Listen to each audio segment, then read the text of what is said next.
8 reasons your car won't start even if the battery seems fine. You turn the key or press the start button and nothing happens, or the engine cranks, but just won't start. At first, you think the battery is dead, but then the lights work, the dashboard comes on. Maybe even the radio works fine, so now you are confused. If the battery seems okay, why won't the car start? The truth is, a no-start problem does not always mean a bad battery. Sometimes the real issue is fuel, sometimes spark, sometimes air, and sometimes it is a sensor or security system problem that stops the engine from starting at all. In this video, I'll show you 8 common reasons your car won't start, even if the battery seems fine. Let's go straight into it. Reason number 1. Bad starter motor or starter solenoid. This is one of the most common possibilities. Your battery may still have enough power to turn on the lights, dashboard, and accessories, but that does not always mean it has enough power to crank the engine properly. And even if the battery is okay, the starter itself may be the problem. If the starter motor is failing or the starter solenoid is not engaging, the engine may not crank at all. You may hear a single click, rapid clicking,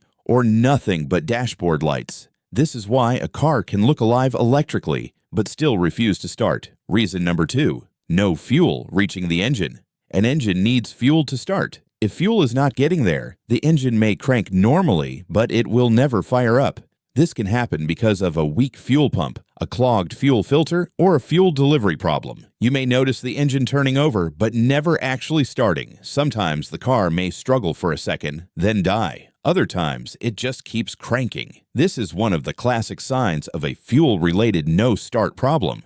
Reason number 3. Bad spark plugs or ignition system problem. Even with fuel, the engine still needs spark. If the spark plugs are worn out, the ignition coils are weak, or there is another ignition fault, the air-fuel mixture may never ignite. That means the engine can crank but not start. Sometimes this starts gradually. Harder starts, rough starts, then eventually a full no-start condition. If your car had misfire symptoms earlier, rough, idle, or hesitation before this happened, the ignition side becomes much more likely. Reason number 4. Faulty crankshaft or camshaft position sensor. This is a very common hidden cause. Your engine computer needs to know the position and timing of internal engine parts before it can control fuel injection and ignition properly. If the crankshaft sensor fails, or sometimes the camshaft sensor fails, the engine may crank, but the computer may not know when to fire fuel and spark, and without that timing, the engine simply won't start. This kind of issue can feel sudden. The car may run fine one day, then refuse to start the next. Reason number 5. Fuel pump failure. Yes, this deserves its own place on the list, because a weak or failed fuel pump is one of the most common reasons a car cranks but does not start.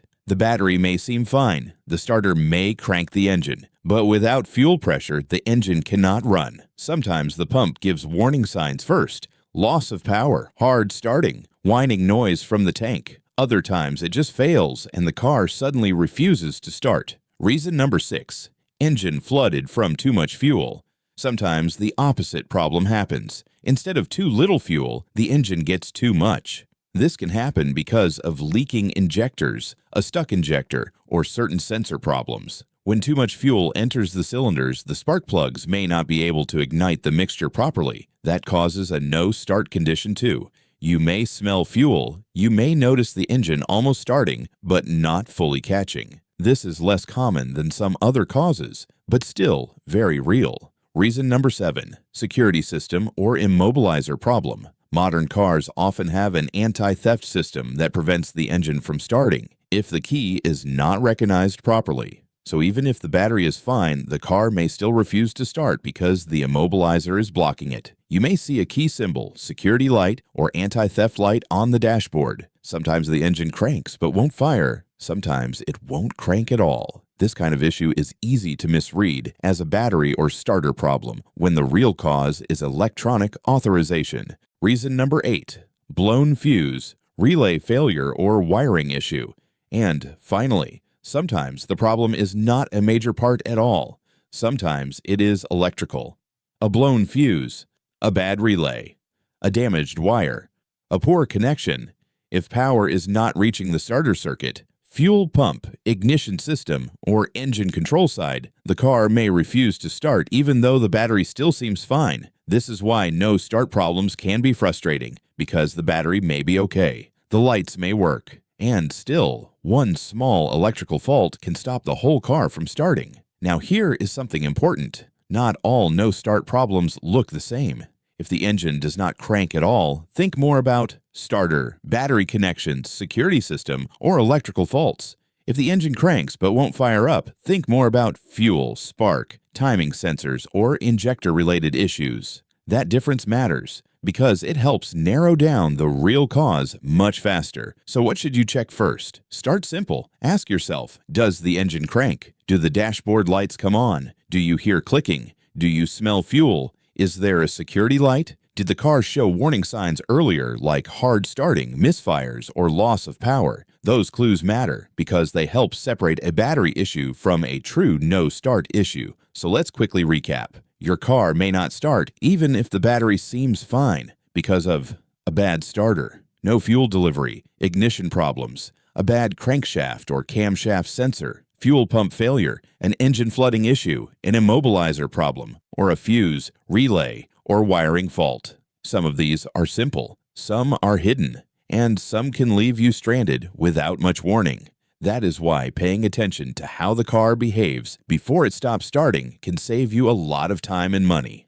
And now I want to hear from you. When your car wouldn't start, what happened first? Did it click, crank, almost start, or show a security light? Comment below with the exact symptom you noticed first, and if enough people mention the same issue, I'll make the next video on that exact problem.